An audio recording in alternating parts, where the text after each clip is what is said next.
Bonjour frères et sœurs, que la grâce, la paix et la communion du Saint-Esprit soient le partage de chacun d'entre nous. Mes frères et sœurs, c'est une grande joie pour moi de revenir sur un sujet que nous avons commencé, qui est l'étude du livre de Néhémie, de voir l'attitude, le caractère, le comportement de Néhémie et de pouvoir l'appliquer à notre vie aujourd'hui. Car nous savons que tous les prophètes de l'ancienne alliance sont le reflet de Jésus-Christ. C'est pour cela que nous devons apprendre au travers de tout ce qui a été fait par les prophètes dans l'ancienne alliance. Jésus-Christ lui-même l'a dit et l'a bien déclaré dans Luc chapitre 24 à partir du verset 40.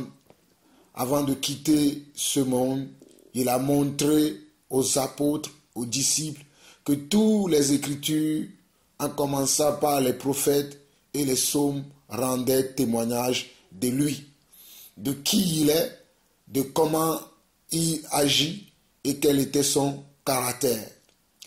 Mes frères et sœurs, vous écoutez la voix de votre frère Jean-Paul Lawson, apôtre de Jésus-Christ. Mes frères et sœurs, comme je le disais tantôt, c'est une joie pour moi, mais je profite également pour saluer chacun d'entre vous, notamment ceux qui ont essayé de me contacter, et surtout ces derniers temps où je n'ai pas été d'abord sur ma chaîne YouTube, où je suis un peu plus en retrait. Mes frères et sœurs, vous savez probablement que nous ne prêchons pas basé sur nos connaissances, nous ne prêchons pas basé sur ce que nos cœurs veulent faire, mais nous prêchons conduits par le Saint-Esprit. Nous prêchons parce que nous voulons voir les âmes transformées. Nous voulons voir le cœur affermi. Nous voulons voir le règne de Dieu sur la terre. Car le Seigneur Jésus-Christ nous a donné un modèle à suivre. Jésus a dit à ses disciples que vous devez prier que le règne de Dieu vienne et que sa volonté se fasse sur la terre comme elle est faite au ciel. Donc c'est dans ceci que nous, en tant qu'enfants de Dieu, en tant que serviteurs de Dieu, nous nous éveillons tous les jours à travailler de cette manière afin que le règne de Dieu vienne dans nos cœurs et que sa volonté se pratique sur la terre. C'est pour cela que beaucoup d'entre nous qui ont compris la parole de Dieu, qui ont compris comment on doit servir Dieu, nous ne sommes plus dans les œuvres charnelles, mais nous sommes plutôt dans les œuvres spirituelles. Et nous prions que vous qui nous suivez, vous qui suivez nos enseignements, vous qui suivez nos exhortations, ou vous qui suivez nos partages, que vous puissiez arriver aussi à cette stature parfaite de Christ pour ne pas être dans les distractions que nous voyons de gauche à droite aujourd'hui dans l'Église. Mes frères et sœurs, j'insisterai sur ce point. Ne soyez pas dans la distraction que nous voyons aujourd'hui sur les réseaux sociaux, que nous voyons aujourd'hui dans les églises traditionnelles, mais soyez renouvelés dans votre intelligence afin de discerner les temps et les saisons et de discerner aussi quelle est la volonté de Dieu pour son église. Vous devez discerner les temps et les saisons. Vous devez éprouver les esprits pour savoir si les esprits sont de Dieu. Vous devez discerner, c'est un devoir. Ne vous laissez pas tromper, ne vous laissez pas berner par qui que ce soit. Même pas par moi, Jean-Paul Lawson, mais cherchez la volonté de Dieu dans tout ce que vous voyez, dans tout ce que vous entendez. Car la parole de Dieu déclare dans 1 Thessaloniciens chapitre 5, la parole de Dieu que d'examiner toutes choses. Il est question aujourd'hui que nous examinons toutes choses et que nous retenons ce qui est essentiel, ce qui est évident, ce qui est probable et ce qui est de la volonté de Dieu. Nous devons examiner toutes choses, frères et sœurs. Nous devons examiner tout ce que nous voyons, tout ce que nous attendons, tout ce que nous croyons être de la volonté de Dieu. Nous devons les examiner. Mes frères et sœurs, moi j'examine beaucoup de choses. J'examine toutes choses. Je prie tous les jours que mon discernement spirituel augmente. Pas la chair de poule que je peux avoir, pas les sentiments qui vont monter à moi et moi je vais croire que c'est ça le discernement. Non, je prie, je demande la volonté de Dieu tous les jours dans mon discernement. Le discernement que je dois avoir pour savoir si telle chose ou telle autre chose est de Dieu. Je prie tous les jours pour que ce discernement augmente en moi afin que je puisse discerner quelle est la volonté de Dieu dans tout ce que je fais, dans tout ce que je vois autour de moi et comment moi-même je dois me comporter dans l'Église qui est la colonne et l'appui de la vérité. Mes frères et sœurs, c'est ainsi que le Seigneur a mis dans mon cœur encore aujourd'hui de continuer là où je me suis arrêté la dernière fois, vous parlant de Néhémie.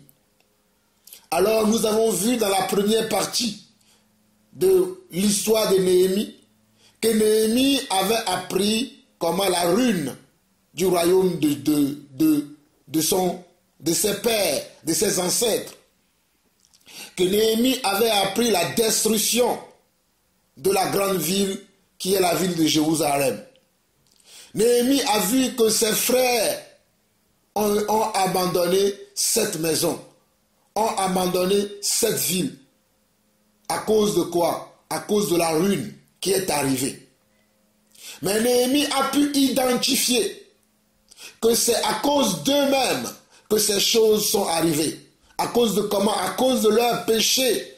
À cause de comment? À cause de leur rébellion contre Dieu. Car Dieu leur avait donné comment? Des instructions claires, des manières de faire qui sont très claires, mais que eux, ils ont abandonné. Les ancêtres, les enfants et les petits-enfants, les arrière-enfants ont abandonné comment? Ces préceptes et ces ordonnances de Dieu. Ce qui a amené la destruction de la ville. Ce qui a amené la destruction du pays.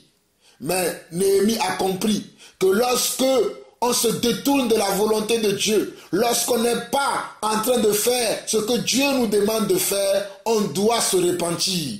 Et Néhémie a commencé par un jeûne de prière à se repentir, non seulement lui-même, et à demander pardon aussi à Dieu pour les péchés de ses ancêtres, pour les péchés de ses pères, pour les péchés de ses prédécesseurs, afin de demander la restauration de Dieu. Mes frères et sœurs, c'est ainsi que nous avons vu dans la première partie comment Néhémie a pris à cœur le problème pour rebâtir la ville de Dieu. Nous avons vu également que la ville de Dieu, aujourd'hui, ce ne sont pas les églises que nous voyons que les hommes bâtissent aujourd'hui, mais ce sont les gens qui ont reconnu que le Seigneur, notre Dieu, Jésus-Christ, Yeshua HaMashiach, est le chemin, la vérité et la vie. C'est eux maintenant qui forment la ville de Jérusalem. C'est eux maintenant qui forment l'église. C'est eux maintenant qui doivent se conformer, qui doivent suivre les règles, les commandements, les préceptes de Dieu. C'est eux qui doivent marcher selon la volonté de Dieu afin de bénéficier de la grâce, des bontés et des merveilles de Dieu que Dieu a promis selon sa parole, que celui qui écoutera sa parole vivra par elle et celui qui ne l'écoutera pas mourra. Donc, c'est ainsi que nous voyons Néhémie qui a compris le message et qui a commencé à faire un travail pour restaurer le temple de Dieu, pour restaurer la maison de Dieu. Et retenez bien que le temple charnel, la ville charnelle que Néhémie voulait rebâtir, cette ville charnelle aujourd'hui, ce sont nos vies. Ce n'est plus des villes que nous devons bâtir, ce n'est plus des églises que nous devons créer, mais ce sont nos vies qui doivent être transformées. Ce sont nos vies, nos caractères, nos façons de faire qui doivent être transformées pour être comme Dieu lui-même, car Jésus-Christ est venu sur terre pour nous donner un modèle à imiter. Pour continuer dans ce sens, nous allons lire ou bien nous allons étudier plus attentivement le chapitre 2, que lorsque Néhémie a commencé à prier dans le chapitre 1, il a commencé à prier, il a commencé à demander pardon pour ses péchés, mais dans le chapitre 2, après la prière, il a commencé à agir. C'est bien de prier, mais nous devons aussi agir. C'est bien de gêner, mais nous devons aussi pratiquer. C'est bien de vouloir redresser les choses, mais il faut une manière de faire pour pouvoir redresser les choses. Donc lisons le chapitre 2 de Néhémie pour voir comment Néhémie a procédé pour pouvoir ramener le cœur de Dieu à son peuple, pour pouvoir ramener la paix dans la maison de Dieu, pour pouvoir rebâtir, reconstruire la ville qui a été détruite, le temple, la maison de Dieu qui a été détruite. Nous sommes dans Néhémie chapitre 2 maintenant. Néhémie chapitre 2. Au mois de Nissan, la 20e année du roi Artaxerxès, comme le vin était devant lui, je pris le vin et je l'offris au roi. Jamais je n'avais paru triste en sa présence. Le roi me dit, « Pourquoi as-tu mauvais visage? Tu n'es pourtant pas malade. Ce n'est peut-être qu'un chagrin de cœur. » Je fus saisi d'une grande crainte et je répondis au roi, que le roi vive éternellement. Comment n'aurais-je pas mauvais visage lorsque la ville où sont les sépulcres de mes pères est détruite et que ses portes sont consumées par le feu? Regardez l'attitude que Néhémie avait. À cause de la destruction de la ville, à cause de la destruction de Jérusalem, à cause de la ruine qui a attaqué son pays, qui a attaqué ses frères, qui a attaqué ses ancêtres, Néhémie n'avait pas bonne mine. Néhémie était dans la crainte et Néhémie était comment? Était dans la détresse. Mes frères et sœurs, je vois aujourd'hui la ruine dans l'église. Je vois aujourd'hui la méchanceté des cœurs dans l'église. Je vois aujourd'hui la rébellion des cœurs dans l'église. Mais les gens ne sont pas comment? Dans la détresse. Notamment ceux qui conduisent l'église même ne voient pas ce mal qui existe dans l'église. Ce déshonneur qui existe dans l'église. Ce désarroi qui existe dans l'église. Mais ils continuent dans comment? Dans cette horreur, dans ces pratiques néfastes qui sont là dans l'église aujourd'hui, qui font que les gens sont tous les jours comment? Dans la détresse. Qui font que les gens sont tous les jours dans la condamnation, dans le péché. Mais je ne vois pas les gens avoir l'âme comment? Dans la détresse. Mes frères et sœurs, vous ne pouvez pas savoir comment quand je vois l'état de l'église aujourd'hui, mon âme est dans la détresse. Mon esprit me demande tous les jours, comment ferons-nous pour sortir de cet état? Comment nous devons agir pour que l'église soit dans la volonté de Dieu? Mais moi je suis effaré, outré de voir aujourd'hui que les gens continuent dans le malheur. Les gens continuent comment? Dans l'hypocrisie. Les gens continuent toujours comment? Dans l'égarement, sans se poser un instant et se demander où allons-nous? Qu'est-ce que nous faisons? De quoi parle-t-on dans l'église? De quelle pratique s'agit-il dans l'église? Mais les gens continuent toujours dans l'égarement. Mais regardez Néhémie. Néhémie était éloigné de ses frères. Mais quand même, son cœur était touché. Et il avait comment? Il avait un visage triste. Il ne pouvait pas s'en réjouir. Parce qu'il se demandait comment est-ce que la maison de son Dieu, comment est-ce que le peuple de Dieu, le peuple que Dieu a choisi, puisse vivre un tel comment? Un tel désarroi, une telle ruine. Et que moi, en tant qu'enfant de Dieu, je vais être dans la joie, dans la gaieté.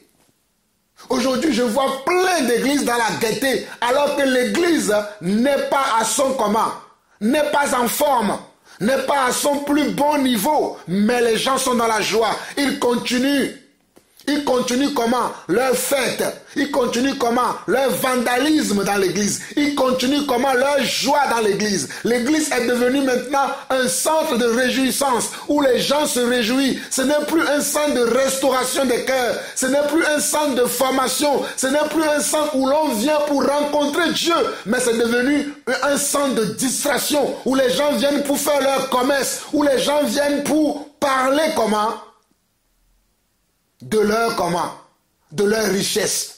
Ce n'est plus un endroit où les cœurs sont restaurés. Ce n'est plus un endroit où les vies, alléluia, sont restaurées. Mais plutôt les vies sont détruites encore davantage dans l'église.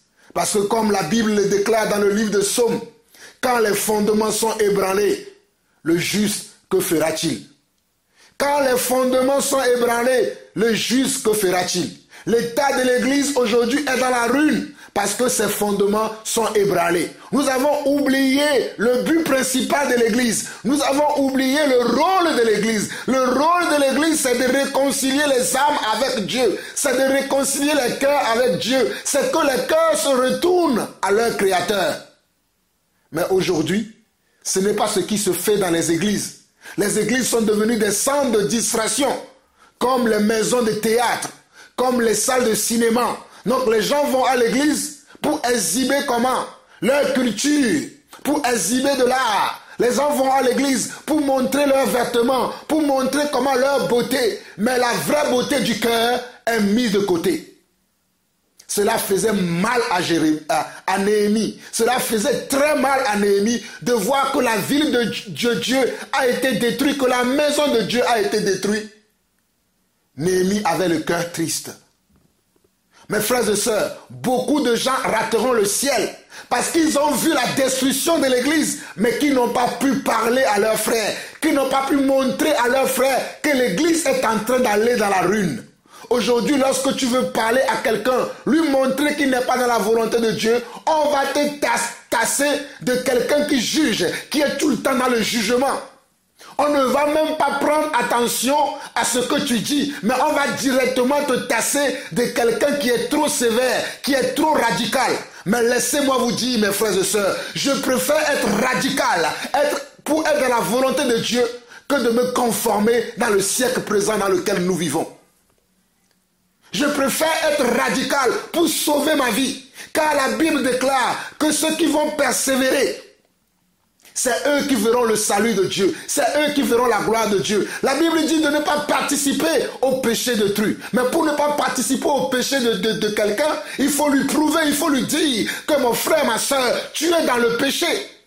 Mais aujourd'hui, on ne veut plus interpeller des frères et sœurs. Parce que lorsque tu interpelles quelqu'un, la personne va se rebeller contre toi. La personne va commencer à dire de toi, à tenir de toi des propos méchants. Du coup, la vérité n'est plus dans l'église. La volonté de Dieu n'est plus dans l'église. La volonté de Dieu est remplacée par maintenant les raisonnements. Par comment? L'hypocrisie. Mes frères et sœurs, regardez, Néhémie, à son époque, était triste de voir l'église dans cet état. Et c'est mon cas actuellement aussi. Je suis triste, tellement triste de voir la méchanceté dans les cœurs. L'hypocrisie des cœurs. Les gens louent Dieu avec leurs lèvres, mais leurs cœurs sont éloignés de Dieu. Les gens parlent de Dieu, mais ils ne savent même pas, ils ne comprennent même pas ce qu'ils affirment. Il faut que cela change. Il faut que cela change. Nous continuons la méditation de Néhémie. Nous étions arrivés au verset 4, nous continuons à partir du verset 5 de Néhémie, chapitre 2. Et le roi me dit, que demandes-tu? Je prie le Dieu des cieux. Et je répondis au roi, si le roi le trouve bon, et si ton serviteur lui est agréable, envoie-moi en Juda, vers la ville des sépulcres de mes pères, pour que je la rebâtisse. Le roi auprès duquel la reine était assise, me dit alors, « Combien ton voyage durera-t-il? Et quand seras-tu de retour ?» Il plut au roi de me laisser partir et je lui fixai un temps.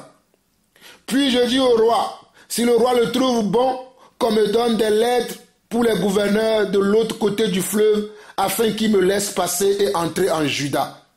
Et une lettre pour Asaph, garde de la forêt du roi, afin qu'il me fournisse du bois, de charpente, pour les portes de la citadelle, près de la maison, pour la muraille de la ville et pour la maison que j'occuperai. Le roi me donna ces lettres, car la bonne main de mon Dieu était sur moi. Je me rends auprès des gouverneurs de l'autre côté du fleuve et je leur remis les lettres du roi qui m'avaient fait accompagner par les chefs de l'armée et par des cavaliers. Sambala, le Horonite, et Tobija, le serviteur ammonite, l'ayant appris, eut un grand déplaisir de ce qu'il venait un homme pour chercher le bien des enfants d'Israël. Mes frères et sœurs, avant de continuer, regardez l'attitude et le comportement de Néhémie. Néhémie qui a vu la ruine de ses pères, la ruine de sa nation, la ruine de ses frères, a été tellement attristé. Il a commencé d'abord par la prière et par le jeûne pour se repentir de leurs péchés. Et puis après la prière de repentance, il a voulu faire quoi? Il a voulu maintenant remettre les choses en ordre. Voilà une bonne repentance. Lorsque nous nous repentons de nos péchés, lorsque nous nous repentons de nos mauvaises attitudes, nous devons venir après la repentance, après la prière de repentance, nous devons revenir sur le droit chemin. Nous devons maintenant pratiquer la vérité, la volonté de Dieu. C'est ça qui prouve que ce que nous confessons, ou bien comment nous nous sommes repentis, que notre repentance est vraie et que notre repentance vient vraiment de Dieu. Mais lorsque nous nous repentons simplement dans la bouche et que nos conditions ne changent pas, nos attitudes, nos caractères ne changent pas, cela prouve simplement que nous ne sommes pas repentis correctement et réellement. La vraie repentance veut dire qu'après avoir confessé ses péchés, que nous revenons dans le droit chemin, que nous marchons selon la volonté de Dieu, que nous revenons sur la manière de faire que nous devons faire, mais que nous n'avons pas appliqué. Lorsque nous étions tombés dans le péché, lorsque nous étions tombés dans l'égarement, lorsque nous nous sommes éloignés de Dieu, mais lorsque nous avons compris que nous sommes éloignés de Dieu, que nous ne sommes pas dans la volonté de Dieu et que nous sommes repentis, après la prière de repentance, après les moments de jeûne, les temps de jeûne que nous aurons pris selon que l'Esprit nous a conduits, nous devons revenir après dans le droit chemin. Nous devons revenir après comment? Dans la volonté de Dieu, en pratiquant la vérité telle que nous devons la pratiquer dès le commencement. Nous devons revenir dans la volonté de Dieu en faisant ce qui est bien au détriment de ce qui est mal. C'est le caractère et le comportement que Néhémie avait. Néhémie a commencé à prier, à jeûner. Mais après sa prière et le jeûne, il a voulu restaurer les choses. Il a voulu comment rebâtir les choses afin que les choses soient comme elles étaient dès le commencement. Il a voulu transformer comment? Les choses. Il n'a pas voulu laisser les choses dans la ruine sous prétexte que j'ai prié, c'est bon. Dieu a vu que moi j'ai prié. Non, tu as prié, mais tu dois restaurer les choses. Tu as prié, mais tu dois comment? Rebâtir les choses. Tu dois faire les choses comme cela doit être fait. Tu dois aller demander pardon aux gens s'il le faut. Tu dois aller rendre aux gens s'il le faut ce que tu leur as appris. C'est ainsi que nous devons revenir dans la volonté de Dieu lorsque nous nous en sommes éloignés. Nous devons revenir maintenant dans la volonté de Dieu pour être totalement comment? Dans le plan de Dieu. C'est pour cela que lorsque le roi a posé la question à Néhémie, que veux-tu que je puisse te faire? Que veux-tu que je puisse te donner? Parce que je vois ta tristesse et ta tristesse me touche. Et vous avez vu comment Néhémie a présenté les choses au roi, a demandé même que le roi l'assiste, le roi lui donne certaines choses pour que Néhémie puisse aller rebâtir la maison de Dieu. Néhémie a reçu toutes ces grâces auprès du roi et va maintenant aller pour faire quoi? Pour rebâtir la maison de Dieu, pour rebâtir la cité de ses pères.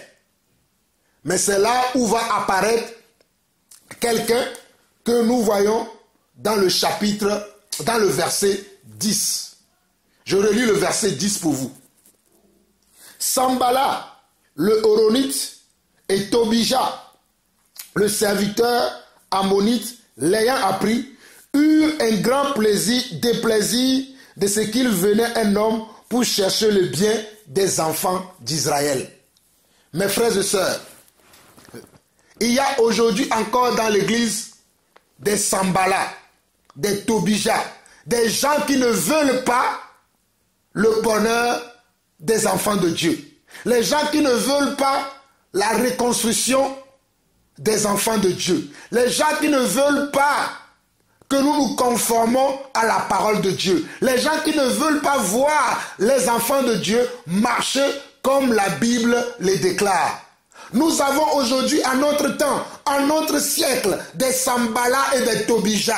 Lorsque tu te mets à reprendre quelqu'un, les Sambala vont s'opposer. Lorsque tu vas te mettre à parler de comment l'église doit se comporter, les Sambala et les Tobija qui sont aujourd'hui dans nos églises, dans nos communions fraternelles, vont se lever et ils vont s'opposer à ce que tu veux faire. Mes frères et sœurs, je vous dis la vérité. Nous avons des Sambala aujourd'hui, des Tobija aujourd'hui, qui ne veulent pas voir la reconstruction de l'église, qui ne veulent pas voir le bien-être des enfants de Dieu, qui ne veulent pas voir le règne de Dieu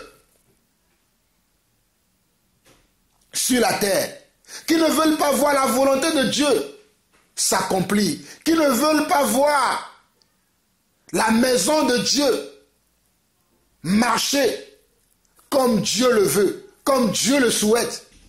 Ce sont ceux qui s'opposent lorsque Dieu nous montre que nous ne sommes pas dans la volonté de Dieu et que nous voulons maintenant ramener les gens dans la volonté de Dieu. Ce sont ceux-là qui vont être nos opposants. Aujourd'hui, nous avons des opposants dans l'église. Ce sont des gens qui vivent dans la chair. Ce sont des gens qui ne connaissent pas la volonté de Dieu. Ce sont des gens qui ne prient pas. Ce sont des gens qui n'ont même pas le Saint-Esprit. Ce sont des gens qui ont fait naufrage par rapport à la foi. Ce sont des gens qui sont là juste pour leur ventre et pour leur poche. La réelle vie de Dieu ne les intéresse pas. Le vrai comportement que doit avoir l'Église, le vrai cœur, la bonne attitude, le bon caractère que doit avoir un enfant de Dieu ne les intéresse pas. Ce sont les Sambala et les Tobija de notre génération. Je continue la méditation au travers du verset 10. Et je vais avancer. Sambala, le Horonite, et Tobija, le serviteur ammonite, l'ayant appris, eut un grand déplaisir de ce qu'il venait un homme pour chercher le bien des enfants d'Israël. J'arrivai à Jérusalem et j'y passai 3 jours. Après quoi, je me levai pendant la nuit avec quelques hommes sans avoir dit à personne ce que mon Dieu m'avait mis au cœur de faire pour Jérusalem. Il y avait avec moi d'autres bêtes de somme que ma propre monture.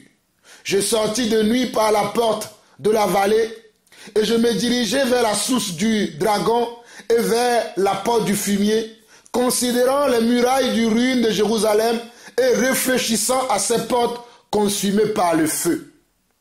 Je passai près de la porte de la source et de l'étang du roi, et il n'y avait point de place par où puisse passer la bête qui était sous moi. Je montai de nuit par le torrent et je considérai encore la muraille, puis je rentrai par la porte de la vallée, et je fus ainsi de retour. Les magistrats ignoraient où j'étais allé et ce que je faisais. Jusqu'à ce moment, je n'avais rien dit aux Juifs, ni aux sacrificateurs, ni aux grands, ni aux magistrats, ni à aucun de ceux qui s'occupaient des affaires. Je leur dis alors, vous voyez le malheureux état où nous sommes. Jérusalem est détruite et ses portes sont consumées par le feu. Venez, rebâtissons la muraille de Jérusalem et nous ne serons plus dans l'opprobre. Et je leur racontai comment la bonne main de mon Dieu avait été sur moi et quelles paroles le roi m'avait adressées. Il dit, levons-nous et bâtissons, et ils se fortifièrent dans cette bonne résolution. Mes frères et sœurs, lorsque nous voulons faire la volonté de Dieu, lorsque nous voulons marcher selon le plan de Dieu, il faut que nous demandons un plan à Dieu. Il faut que nous demandons à Dieu comment s'y prendre pour pouvoir accomplir sa volonté. C'est vrai que Néhémie était touché par la destruction de la ville de Jérusalem. C'est vrai que Néhémie était dans la tristesse. Mais Néhémie n'a pas commencé à faire les choses selon la chair.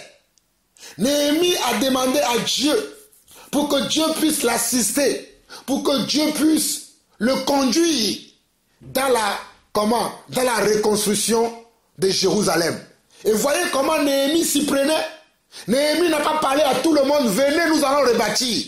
Mais il avait un plan, il avait une façon de faire. C'est pour cela que Néhémie n'avait même pas parlé comment à des sacrificateurs, à des grands, mais lui-même, il s'est levé de nuit pour constater la ruine de l'église, pour constater la ruine de Jérusalem. Parce que Jérusalem représente l'église. Donc il s'est levé de nuit pour aller voir même les endroits où il y avait les statues de dragons. Il s'est levé pour voir comment le feu a consumé la ville. Pour savoir comment le rebâtir. Mes frères et sœurs, nous aussi, nous devons voir qu'est-ce qui se passe actuellement dans l'église, qu'est-ce qui se passe actuellement dans nos vies. Nous devons être capables d'identifier la chute dans laquelle l'église est tombée ou dans laquelle les églises sont tombées. Nous devons être capables de pouvoir identifier comment nous-mêmes nous sommes tombés dans le péché. Comment les frères et sœurs qui sont autour de nous, nous devons être capables de pouvoir identifier leur état. C'est une fois que nous avons identifié leur état, l'état de leur chute, l'état de leur ruine, que nous pouvons proposer maintenant la solution pour la reconstruction. Que nous pouvons proposer maintenant la solution pour la restauration. Mais avant la restauration, avant la délivrance, avant de reconstruire, il faut d'abord constater la destruction. Il faut d'abord constater la rébellion. Il faut d'abord constater les ruines. Il faut d'abord constater la méchanceté qui est dans nos cœurs, qui est dans l'église. Parce que nous voyons bien que Néhémie s'est levé de nuit pour voir tous les ruines qui existaient dans l'église.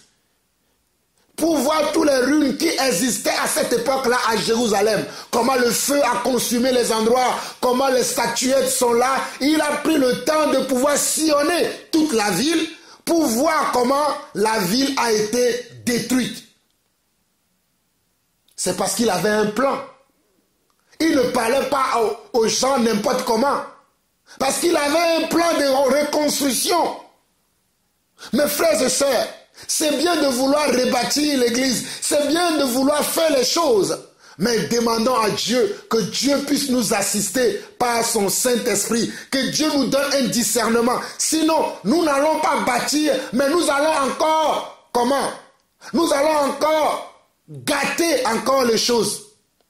Nous allons détruire encore à nouveau, à une échelle plus grande, ce qui a été déjà détruit. Si nous n'avons pas un plan pour rebâtir l'église, si nous n'avons pas un plan pour rebâtir la maison de Dieu, pour rebâtir les vies, nous allons détruire encore les vies au lieu de les reconstruire.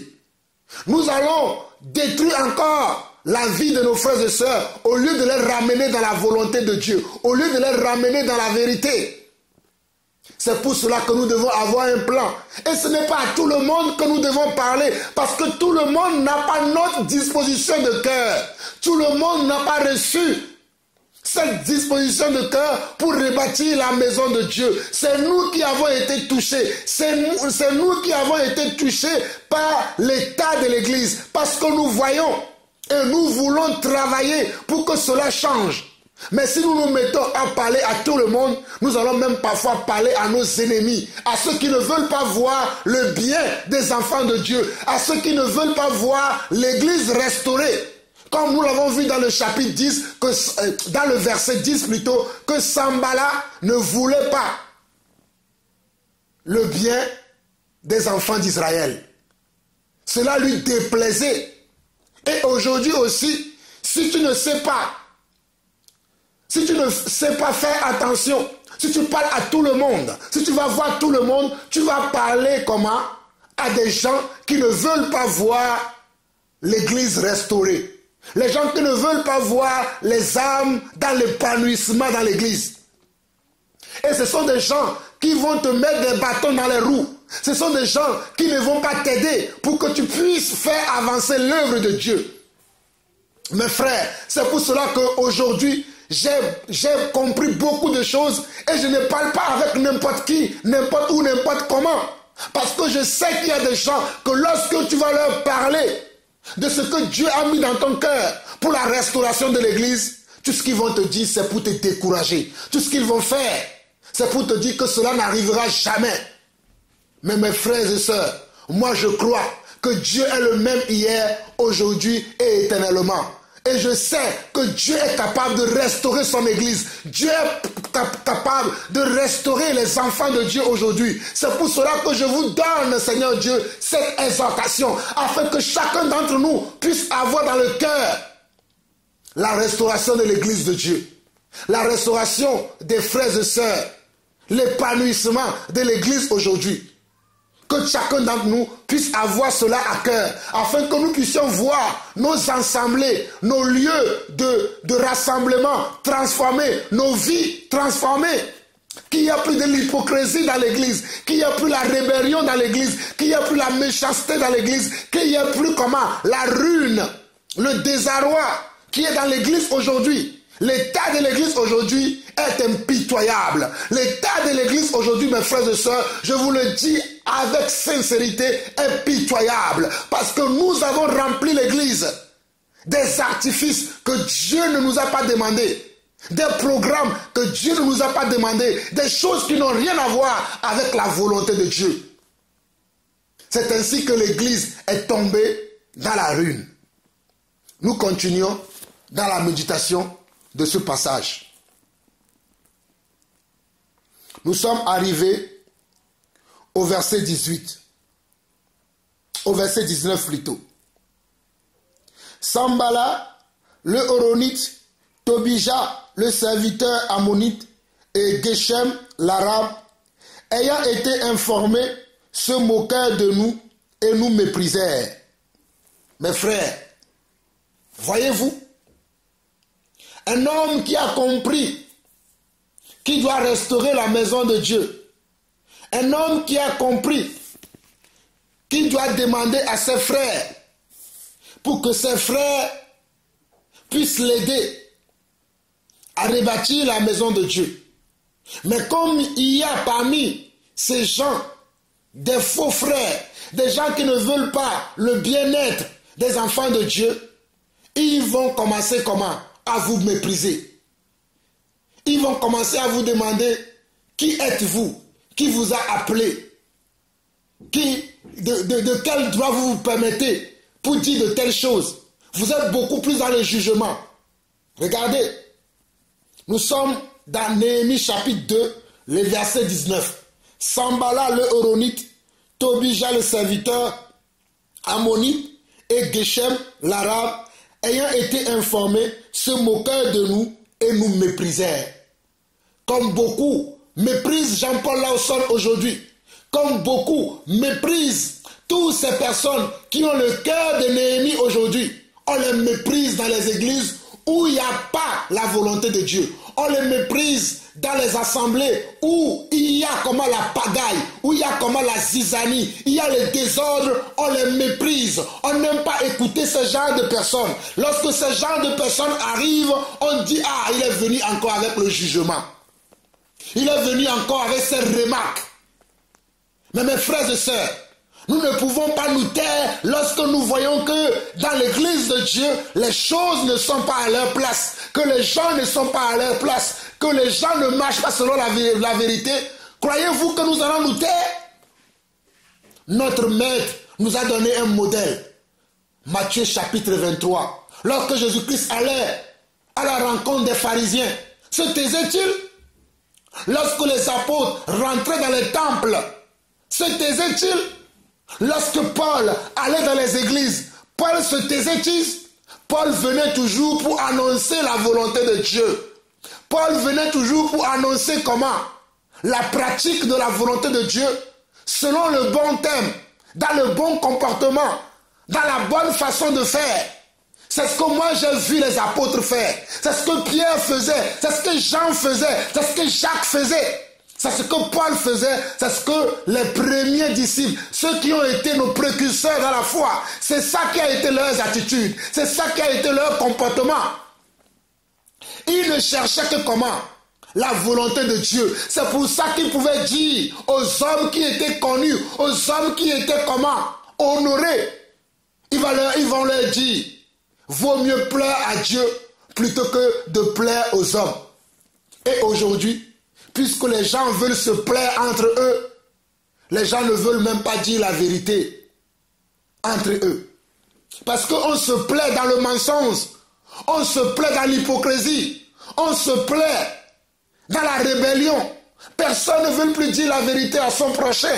Parce que lorsque tu dis la vérité, on te tasse de radical, on te tasse de faux, on te tasse de menteur, on te tasse de quelqu'un qui en fait trop. Du coup, l'amour de la vérité n'est plus dans l'église aujourd'hui. L'amour de beaucoup plus, de beaucoup de personnes ont refroidi. Mais mes frères et sœurs, moi je parlerai toujours de la vérité. Je déclarerai toujours la volonté de Dieu. Parce que Dieu m'a amené dans ce monde afin que je puisse accomplir sa volonté. Et si je dois être seul pour crier tous les jours dans le désert, je crierai. C'est pour ça que je vous dis tout le temps que je suis la voix qui crie dans le désert. Je suis, moi, Jean-Paul Lawson, la voix qui crie dans le désert. Parce qu'on en a assez de voir la médiocrité, la méchanceté, la rébellion dans l'église. Nous en avons assez de voir la rébellion, l'hypocrisie, la jalousie, l'envie, les querelles, les animosités dans l'église aujourd'hui. Et personne ne s'en meut. Personne ne se lève pour parler. Il est temps aujourd'hui que nous marchions dans l'église selon la volonté de Dieu. Car toutes les prophéties sont accomplies. Le Seigneur est sur le point de revenir. Mais au lieu de restaurer nos vies, au lieu de nous préparer pour l'enlèvement, nous sommes là dans la distraction. Nous sommes là dans les commérages. Nous sommes là dans le mathuvisme. Mais préparons nos vies. Redressons-nous, mes frères et sœurs. Que ce qui est boiteux se redresse. Que ce qui est courbé se redresse. Redressons-nous, mes frères et sœurs. Redressons-nous dans l'église. L'église n'est pas en forme. Redressons-nous, mes frères et sœurs. Redressons nos vies. Redressons nos familles. Redressons nos foyers. Redressons nos cœurs. Car nos cœurs sont éloignés de Dieu. On vous méprise parce que vous voulez faire la volonté de Dieu. On vous méprise parce que vous voulez ramener les gens dans la volonté de Dieu. On vous méprise parce que vous voulez parler de la vérité telle qu'elle a été enseignée dans le commencement. On te méprisera. On te dira que tu es faux. On te dira que tu juges. On te dira que tu sais tout. On te dira que oui, toi tu dis que tu sais tout. Que d'ailleurs personne ne connaît tout. Les gens parlent des choses qu'ils ne connaissent pas. Mais ne savez-vous pas que c'est de l'abondance du cœur que la bouche parle? Ne savez-vous pas que Dieu parle tantôt d'une manière et tantôt d'une autre? Ne savez-vous pas que le Dieu que nous prions est le Dieu qui utilise des hommes pour pouvoir accomplir ses volontés? Ne le savez-vous pas? Voulez-vous que Dieu lui-même descende du ciel pour vous parler avant de croire, avant de changer vos comportements, avant de changer vos attitudes? Dieu utilisera toujours un homme, car Dieu a toujours utilisé des hommes. Je vous prends l'exemple de Moïse. Lorsque Dieu a voulu utiliser Moïse, il y avait eu des gens qui ont voulu le mépriser. Il y a eu des gens qui méprisaient Moïse. Parce que Moïse avait un plan. Dieu lui avait montré un modèle. Et toute la vie de Moïse, Moïse voulait se conformer au modèle que Dieu lui a montré. Et lorsque Moïse venait devant le peuple, il parlait selon le modèle que Dieu lui a montré. Parce que Dieu lui a dit, tâche de reproduire le modèle que je t'ai montré. Mes frères et sœurs, l'église n'est plus selon le modèle que Dieu a montré aux apôtres, que Dieu a montré à ses disciples. L'église n'est plus dans ce modèle-là. Et comme je vous disais, Moïse avait comment? Des gens qui le méprisaient. Les gens qui disaient, est-ce que c'est toi seul qui entends Dieu? Nous aussi, Dieu nous parle. Comme aujourd'hui, lorsque tu vas parler, conduit par l'Esprit, les gens vont te dire, nous aussi nous savons le Saint-Esprit. Dieu nous parle aussi. Ce que tu dis n'est pas vrai, alors que ce que tu dis, c'est la vérité. Je suis désolé de vous le dire. Alors que ce que tu dis, ce que tu approuves ou ce que tu prouves, n'est qu'une vérité totalement vraie. Totalement certaine. Mais ceux qui nous méprisent, ceux qui méprisent les gens de bien, vont se lever contre toi en opposant. Et ils vont former la rébellion.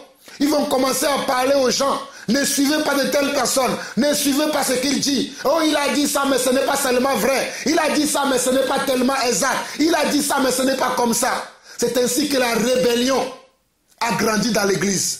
C'est ainsi que nous ne marchons plus selon la volonté de Dieu, mais nous marchons selon nos affinités, selon nos hypocrisies, selon nos envies, selon nos raisonnements.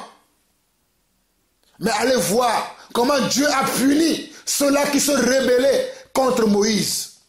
Ceux-là qui se rébellaient contre Moïse, à un moment donné, Dieu les a punis en ouvrant la terre et la terre les a engloutis.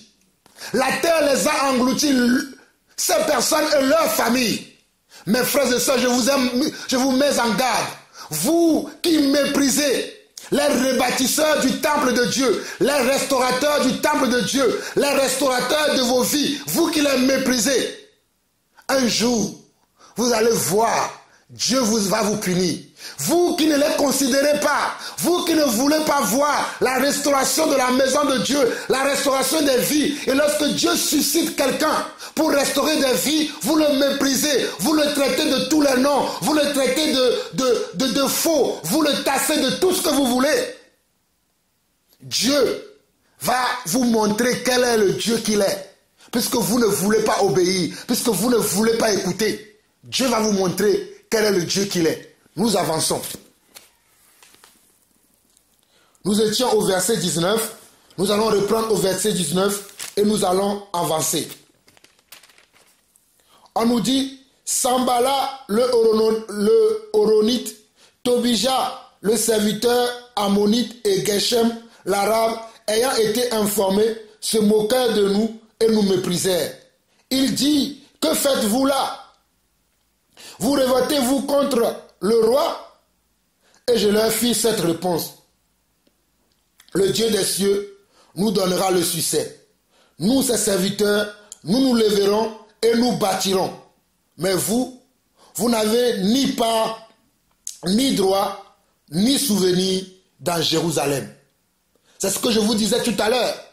Que lorsque vous allez vous mettre à rebâtir la maison de Dieu, il y a des gens qui vont venir pour vous décourager. Regardez ce que ces hommes ont dit à Néhémie. Ils ont dit à Néhémie, que faites-vous là? Vous vous révoltez contre le roi. Et regardez la réponse de Néhémie. Et je leur fis cette réponse. Le Dieu des cieux nous donnera le succès.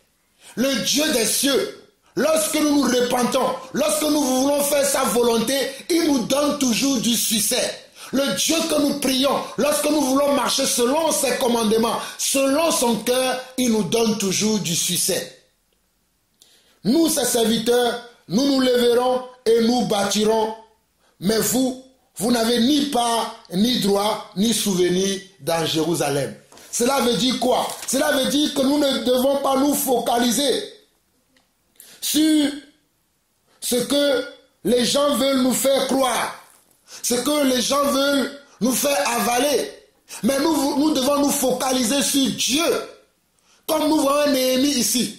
Néhémie ne s'est pas laissé impressionner par Sambala, Tobija et tous ses amis. Mais Néhémie s'est laissé convaincre par son Dieu, car il sait que c'est Dieu qui peut reconstruire et qui peut rebâtir. Mais il ne s'est pas laissé impressionner par ses opposants qui ne veulent pas voir la reconstruction de Jérusalem, qui ne veulent pas voir la reconstruction de la ville. C'est pour ça qu'il leur a affirmé qu'ils auront du succès. Mes frères et sœurs, je crois également que nous aussi, en tant qu'enfants de Dieu, si nous nous levons réellement pour voir, pour reconstruire des vies, pour changer les choses dans l'église, nous pouvons le faire si nous ne nous laissons pas impressionner par les opposants qui sont rentrés dans l'église aujourd'hui, par les faux frères, les faux sœurs, par les faux serviteurs de Dieu qui gangrènent aujourd'hui dans tous les coins et recoins de rues aujourd'hui. Si nous ne les considérons pas, nous allons avancer et nous allons restaurer la maison de Dieu. Nous continuons au chapitre 3, là où je vais m'arrêter très bientôt dans le chapitre 3. Nous avançons. Eliachab, le souverain sacrificateur, se leva avec ses frères, les sacrificateurs, et il bâtit la porte des brebis. Il la consacrait et en posait les battants. Il la consacrait depuis le tour de Méa jusqu'à la tour de Hananil. À côté d'Eliashib, bâtit les hommes de Jéricho. À côté de lui, bâtit aussi Zakur, fils d'Imri. Les fils de Séna bâtirent la porte des poissons. Il la couvrit et en posait les battants, les verrous et les barres. À côté d'eux travaillait aux réparations Mérémoth, fils d'Uri, fils d'Akos. À côté d'eux travailla Meshulam, fils de Berekia, fils de Meshazabil. À côté d'eux travaillait Sadok, fils de Baana. À côté d'eux travaillaient les Técoïtes, dont les principaux ne se soumirent pas au service de leur Seigneur.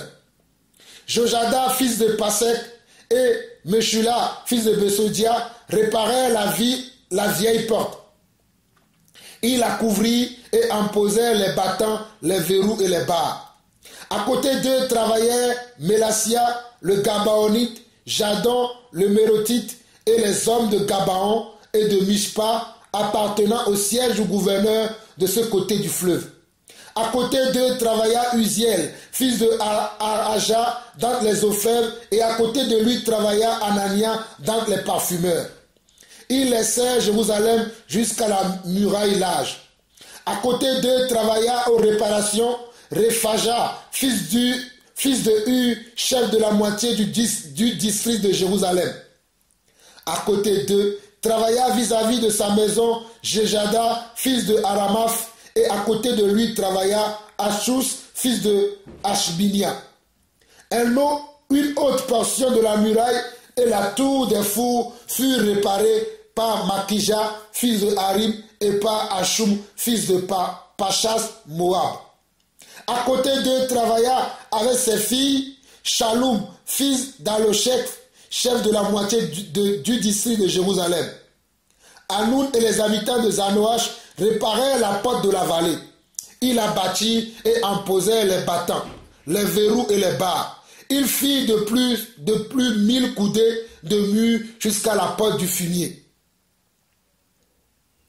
Makija, fils de Rekab, chef du district de Beth Akerem, répara la porte du fumier. Il la bâtit et en posant les battants, les verrous et les barres. Shalom, fils de Kol-Osé, chef du district de Mishpa, répara la porte de la source. Il la bâtit, la couvrit et en posant les battants, les verrous et les barres. Il fit de plus en plus le mur de l'étang de Siloué, près du jardin du roi, jusqu'au degré qui descendit de la cité de David. Après lui, Néhémie, fils d'Abouk, chef de la moitié du district de Bersur, travailla aux réparations jusqu'à vis-à-vis des sépulcres de David, jusqu'à l'étang qui avait été construit et jusqu'à la maison des héros. Après lui, travaillaient les Lévites, Réhum, fils de Bani, et à côté de lui, travailla pour son district Achabia, chef de la moitié du district de Kéhéla. Après lui, travaillaient leurs frères Bavaï, fils de Enadad, chef de la moitié du district de Kéhéla. Et à côté de lui, Ézer, fils de Josué, chef de Mispa, répara une autre portion de la muraille vis-à-vis de la montée de l'arsenal à l'angle. Après lui, Baruch, fils de Zabaï, répara avec ardeur une autre portion depuis l'angle jusqu'à la porte de la maison d'Eliashib, le souverain sacrificateur. Après lui, Mérémoth, fils d'Uri, fils d'Akos, répara une autre portion depuis la porte de la maison d'Eliashib jusqu'à l'extrémité de la maison d'Eliashib. Après lui travaillaient les sacrificateurs des environs de Jérusalem. Après eux, Benjamin et Hachub travaillèrent vis-à-vis de leur moisson. Après eux, Azaria, fils de Maséja, fils d'Anania, travailla à côté de sa maison. Après lui, Benui, fils de Anadad, répara une autre portion depuis la maison d'Azaria jusqu'à l'angle et jusqu'au coin. Palal, fils d'Usaï, travailla vis-à-vis de l'angle et de la tour supérieure qui fait saillie en avant de la maison du roi, près de la cour de la prison. Après lui, travailla Péjada, fils de Paréoc. Les Nétiniens, demeurant sur la colline, travaillaient jusqu'à vis-à-vis de la porte des eaux, à l'orient et de la tour en saillie. Après eux, les Técoïtes réparèrent une portion vis-à-vis de la grande tour en saillie jusqu'au mur de la colline. Au-dessus de la porte, des chevaux, les sacrificateurs travaillaient chacun devant sa maison. Après eux, Sadok, fils d'Imer, travaillait devant sa maison. Après lui, travaillait Shemaïja, fils de Shekania, gardien de la porte de l'Orient. Après eux, Anania, fils de Shemelia, et Hanoun, le sixième fils de Shalak, réparaient une autre portion de la muraille. Après eux, Meshulam, fils de Berekia, travailla fils David de sa chambre. Après lui, Malkija, dans les Ophèbes, travailla jusqu'aux maisons des Néhétiens.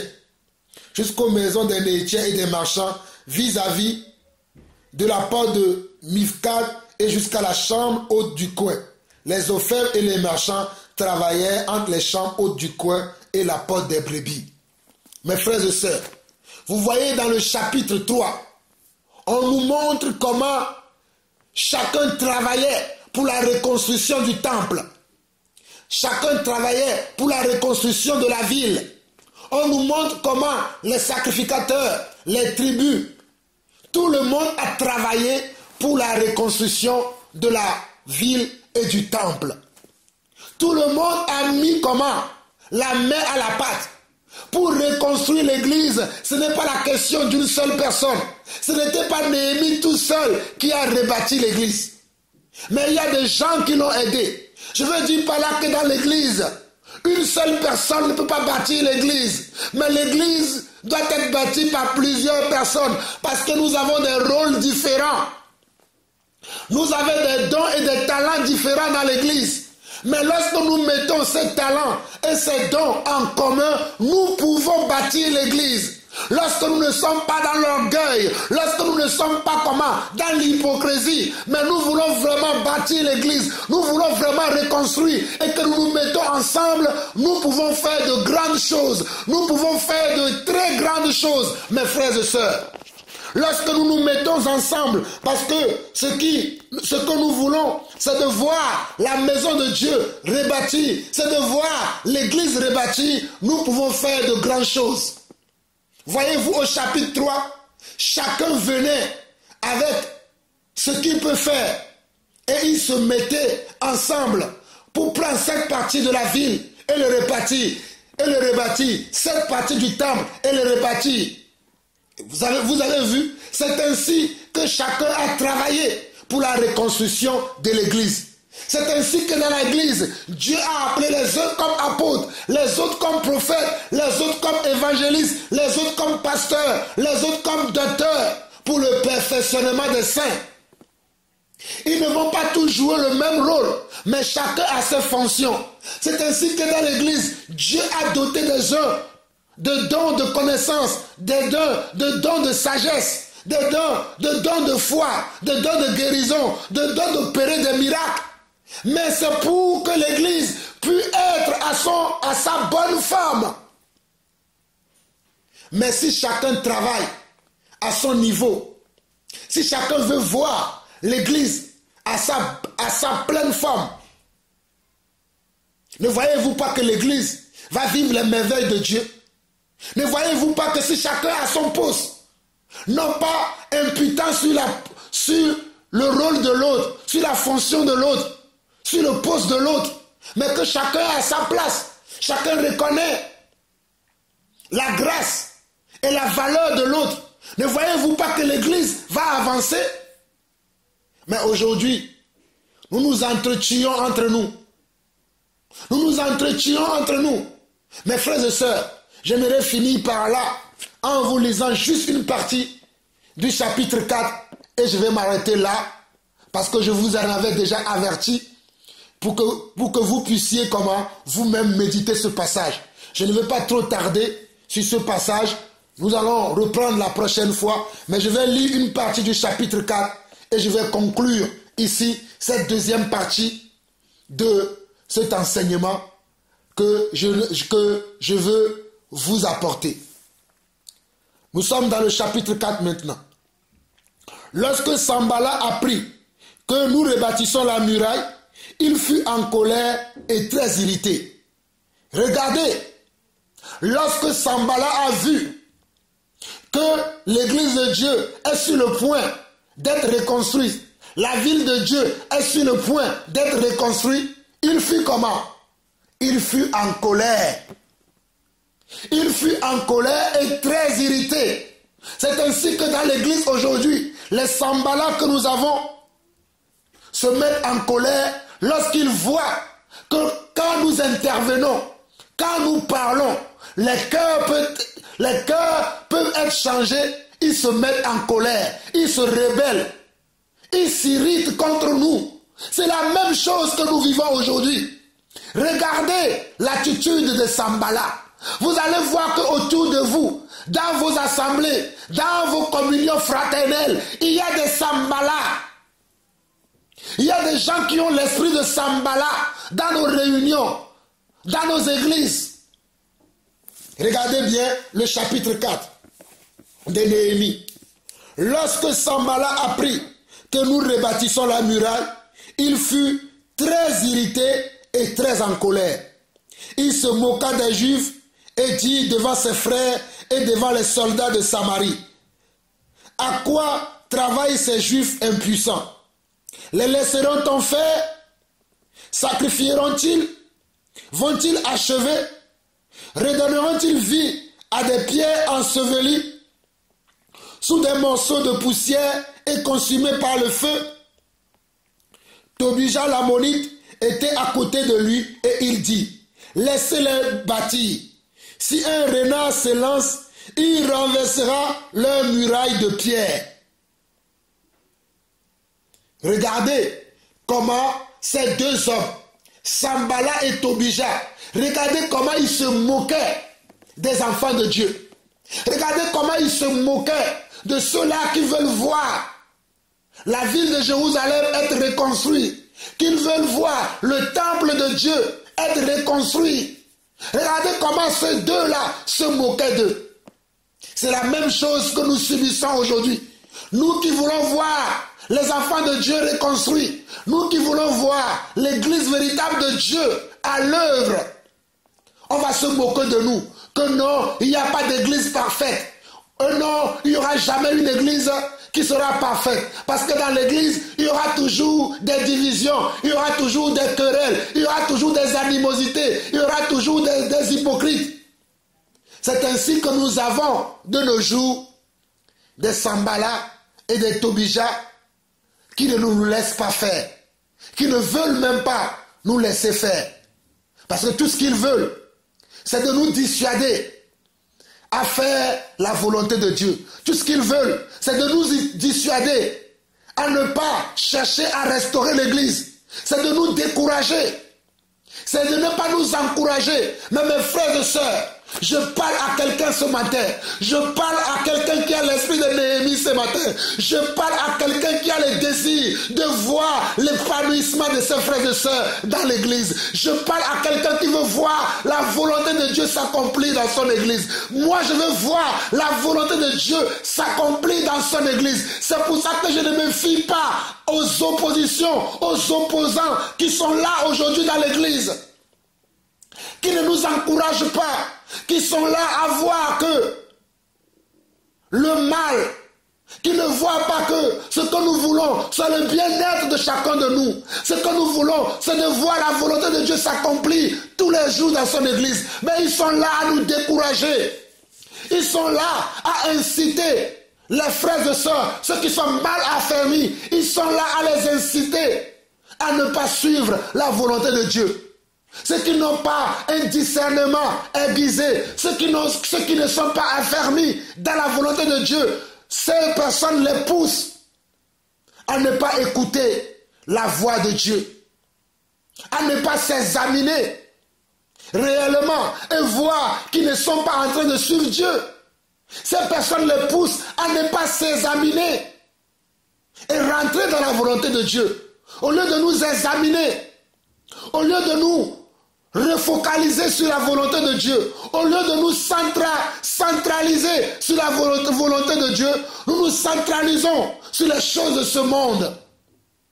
Nous nous centralisons sur les choses de cette terre, au lieu de nous centraliser sur la parole de Dieu, sur la pratique de la parole de Dieu, sur la marche par l'esprit. Nous nous centralisons sur l'hypocrisie, sur l'envie, sur la jalousie, sur la rébellion, sur la méchanceté. C'est terrible, frères et sœurs, de voir de telles personnes agir dans l'église. Je vais lire jusqu'à la fin, là où, et m'arrêter là. Nous sommes toujours dans le chapitre 4 de Néhémie. Nous sommes au verset 1 et je vais lire jusqu'au verset 15 et je vais m'arrêter là. Lorsque Sambala apprit que nous rebâtissons la muraille, il fut en colère et très irrité.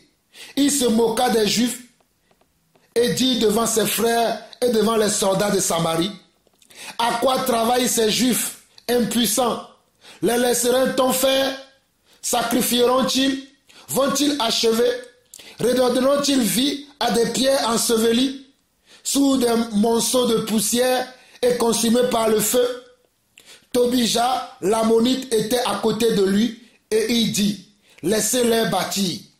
Si un renard se lance, il renversera leur mur de pierre.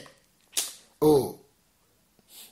Écoute, ô notre Dieu, comme nous sommes méprisés, fais retomber leur insulte sur leur tête et livre-les au pillage sur une terre où ils soient captifs. Ne pardonne pas leur iniquité et que leur péché ne soit pas effacé de devant toi, car ils ont offensé ceux qui bâtissent. Nous rebâtîmes la muraille qui fut partout achevée jusqu'à la moitié de sa hauteur, et le peuple prit à cœur ce travail.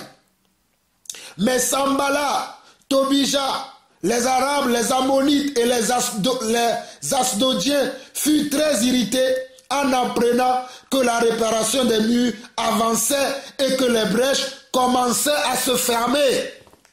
Oh mes frères et sœurs, regardez vous-même le verset 7 de Néhémie chapitre 4.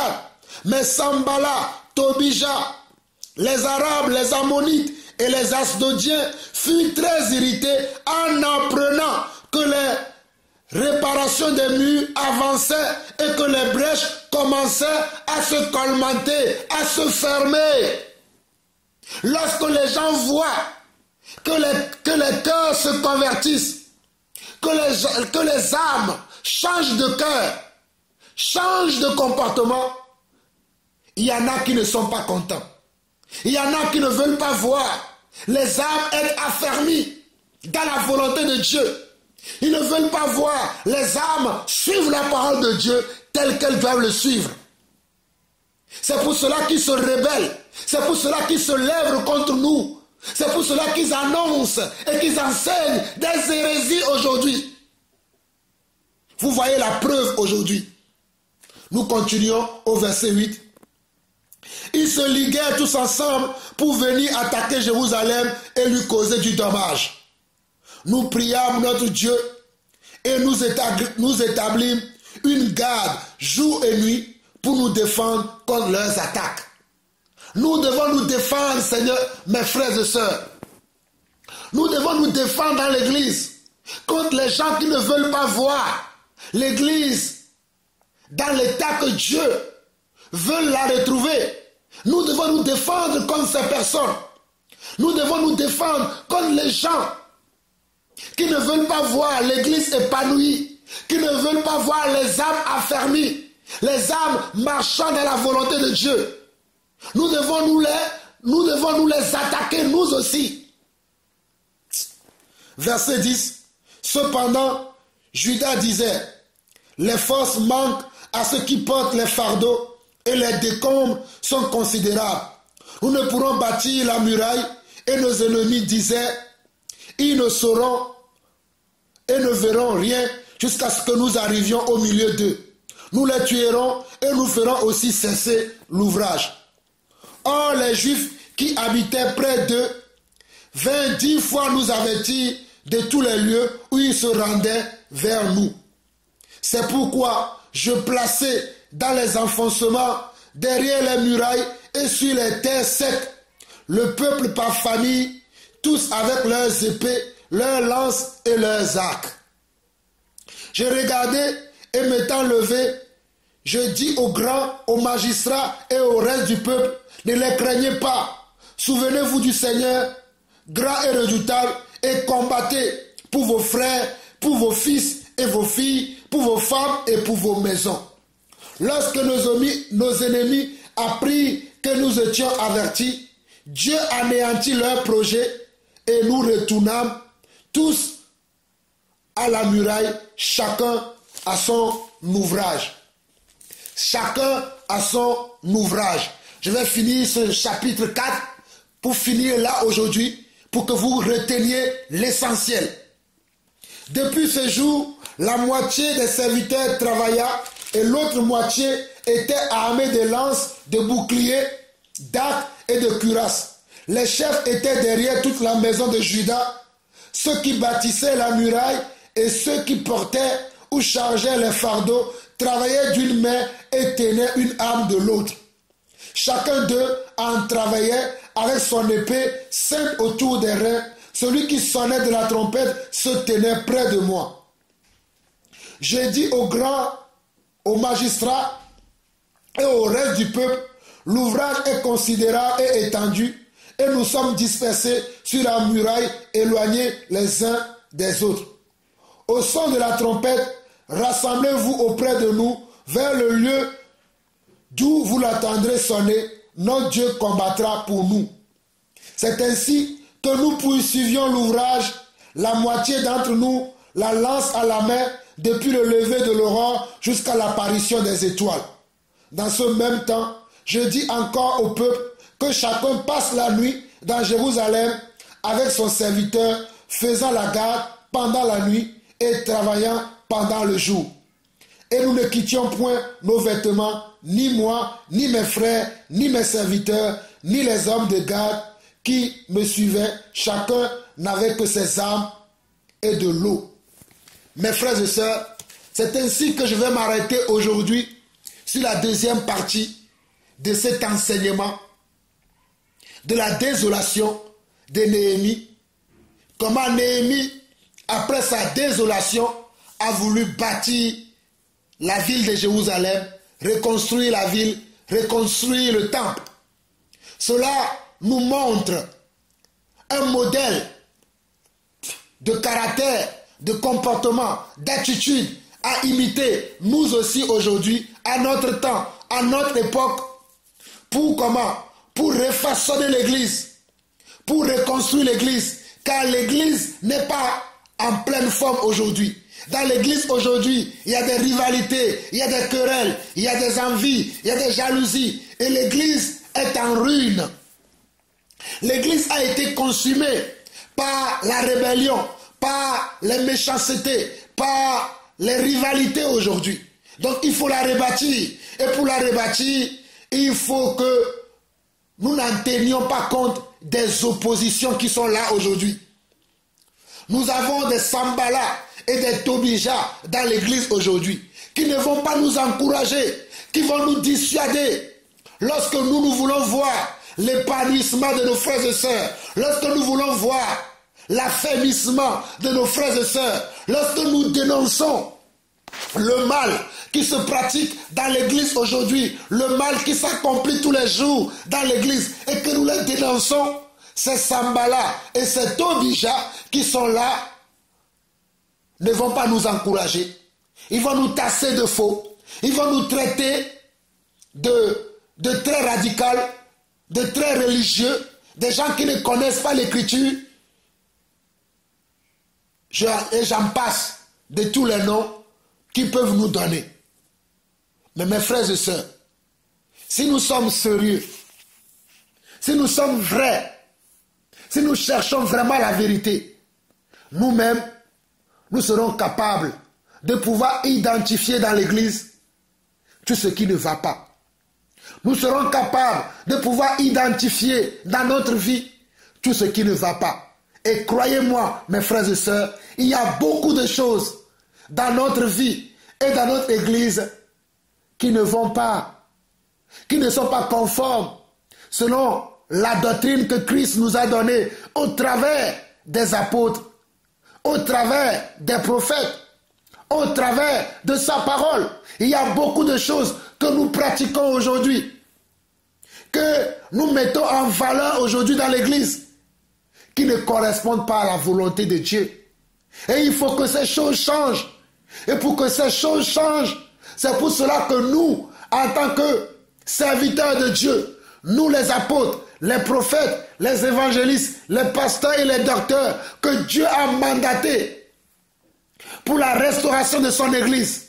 C'est pour cela que nous sommes à l'œuvre, nuit et jour, vous enseignant la parole de Dieu telle qu'elle doit être enseignée, afin que chacun d'entre nous puisse être à son poste dans l'église et agir selon la vérité et marcher selon la vérité, avec l'attitude qu'il faut, le caractère qu'il faut, le cœur qu'il faut. Parce que les cœurs aujourd'hui sont remplis de rapines, sont remplis de méchanceté, sont remplis d'orgueil, sont remplis d'hypocrisie, sont remplis de jalousie, sont remplis d'envie. C'est pour cela que dans l'église, il y a les querelles, il y a les rivalités, il y a des guerres, il y a même des combats que nous ne devons pas pratiquer, mais que nous pratiquons aujourd'hui dans l'église, parce que nous nous sommes détournés de la vraie église. Nous nous sommes détournés de la volonté de Dieu. Nous nous sommes détournés tout simplement de Dieu.